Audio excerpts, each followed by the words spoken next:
अगर पाकिस्तान डिफ़ॉल्ट कर जाए, बैंकरप्ट हो जाए, तो इसके असरात क्या होंगे? देखें, सबसे पहले हमें ये देखना होगा कि अगर कोई पर्सन, कोई कंपनी या कोई कंट्री डिफ़ॉल्ट करता है तो इसमें डिफरेंस होता है।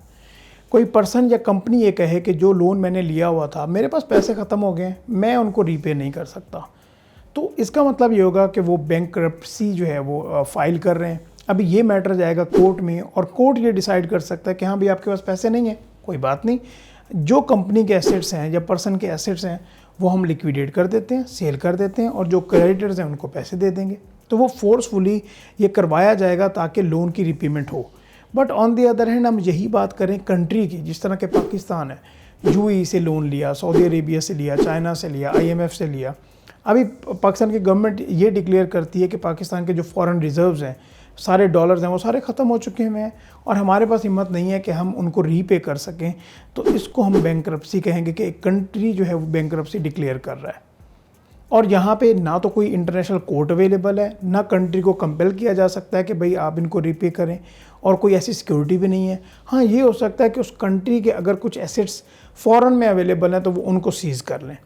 बट मैं आपसे कुछ 5 फैक्टर्स डिस्कस करने वाला हूँ कि अगर कंट्री बैंकरप्ट हो जाए तो उसके असरात क्या होते हैं। अगर पाकिस्तान बैंकरप्ट हो जाता है तो इसका मतलब ये नहीं कि जिन फाइनेंशियल इंस्टीट्यूशंस ने या इंटरनेशनल कंट्रीज़ ने हमें लोन दिया हुआ है वो 100% ही हम रीपे नहीं कर पाएंगे, बल्कि कॉम्प्रोमाइज़ हो जाता है और एक पेमेंट्स का स्केड्यूल तय हो जाता है, या हेयर कट आप कहते हो कि हमें कुछ डिस्काउंट दे देते हैं कि आपने इस तरह से हमें पेमेंट्स करनी है।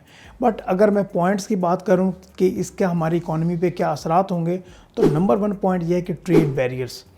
जो कंट्रीज़ हमें लोन दे चुके हैं वो दूसरे कंट्रीज़ को भी कन्विंस करेंगे, और फाइनेंशियल इंस्टीट्यूशंस अपने कंट्रीज़ को कन्विंस करेंगे कि ये जो डिफ़ॉल्टर कंट्री है, पाकिस्तान है, इनके साथ आप ट्रेड बैरियर्स लगा दें। ना इंपोर्ट होगी, ना एक्सपोर्ट होगी, बेसिक नेसेसिटीज़ की भी ट्रेड नहीं होगी।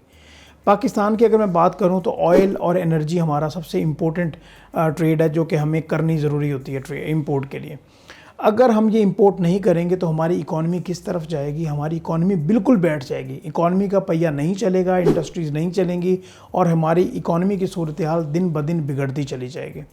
अगर मैं दूसरा पॉइंट बताऊं तो वो है जी बैंक रन्स का। देखिए, आम बंदा क्या सोचता है, आप क्या सोचेंगे जब पाकिस्तान बैंकरप्ट हो जाए कि हमारे जो बैंक में पैसे पड़े हुए हैं उनका क्या होगा? आपको ये डर होगा कि भाई जो हमारे बैंक में पैसे पड़े हुए हैं वो पाकिस्तान की जो गवर्नमेंट है उनको सीज़ करेगी, और जो उसने लोन पे करना है वो हमारे पैसे को जो है ना वो लोन अपना रीपे करेगी उन पैसों से। और जो इन्वेस्टर्स पाकिस्तान में बैठे हुए हैं, इंटरनेशनल इन्वेस्टर्स, वो भी अब अपना पैसा निकालेंगे। उससे क्या होगा कि पाकिस्तान में अनस्टेबल सिचुएशन बन जाएगी।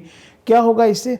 अगर वो भी अपना पैसा निकाल लें और हर बंदा ही बैंक चला जाए कि आप हमें भी पैसे दे दो, हमें भी पैसे दे दो, तो एक बैंक रन की सिचुएशन बन जाएगी, और ये सिचुएशन ऐसी होगी कि जो कि कंट्रोल करना भी बहुत ज़्यादा मुश्किल होगा। तीसरा बड़ा इंपॉर्टेंट पॉइंट है जी अनएम्प्लॉयमेंट का, और अनएम्प्लॉयमेंट बहुत ज़्यादा बढ़ जाएगी क्योंकि गवर्नमेंट के पास पैसे नहीं है, वो कहीं से उधार तो ले नहीं सकती फाइनेंशियल इंस्टीट्यूशन से या इंटरनेशनल कंट्री से, पहले बैंकरप्सी डिक्लेयर हो चुकी हुई है, और टैक्स कलेक्शन की जो अमाउंट है वो बहुत ज़्यादा लो है।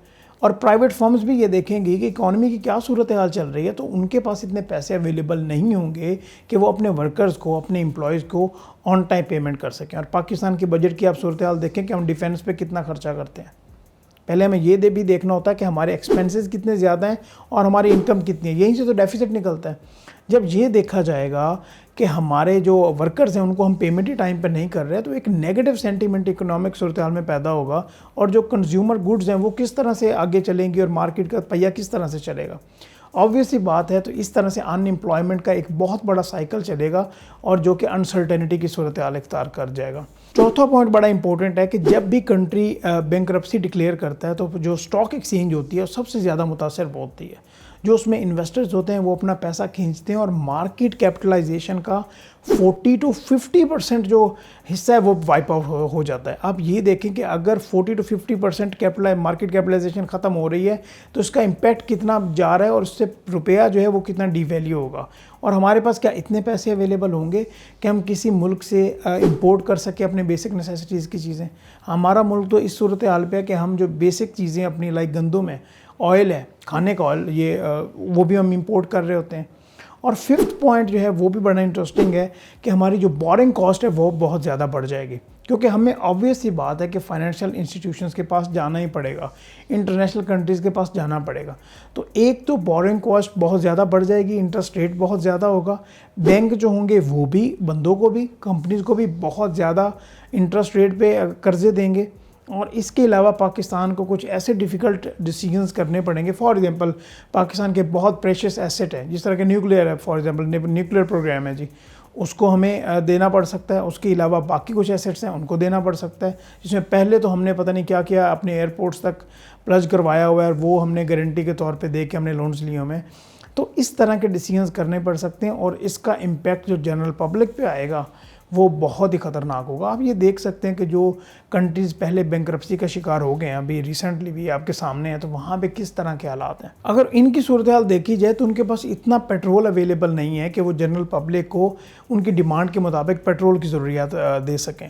फॉर एग्जांपल अभी हम श्रीलंका की अगर बात कर लें तो उन्होंने क्या किया कि पेट्रोल सिर्फ़ और सिर्फ एमरजेंसी के लिए अवेलेबल है और जनरल पब्लिक के लिए उस तरह से पेट्रोल की अवेलेबिलिटी नहीं है। और बेसिक कमोडिटीज़ की चीज़ें भी अगर नहीं अवेलेबल होंगी तो जो कंट्री है वो तो उसका तो बेड़ा ही गर्क हो जाएगा। तो ये वो 5 पॉइंट हैं, अगर एक कंट्री बैंकरप्सी की तरफ जाता है तो उसका जनरल पब्लिक पे, उसकी इकॉनमी पे बहुत गहरे असरात होते हैं। तो इंशाल्लाह नेक्स्ट वीडियोज़ में भी अब डिस्कस करते रहेंगे कि क्या फैक्टर्स इन्वॉल्व होते हैं, इकॉनमी को किस तरह से बेहतर किया जा सकता है। और हमारे चैनल को भी आपने ज़रूर सब्सक्राइब करना है। इंशाल्लाह नेक्स्ट वीडियोज़ में बात करेंगे। अस्सलाम वालेकुम।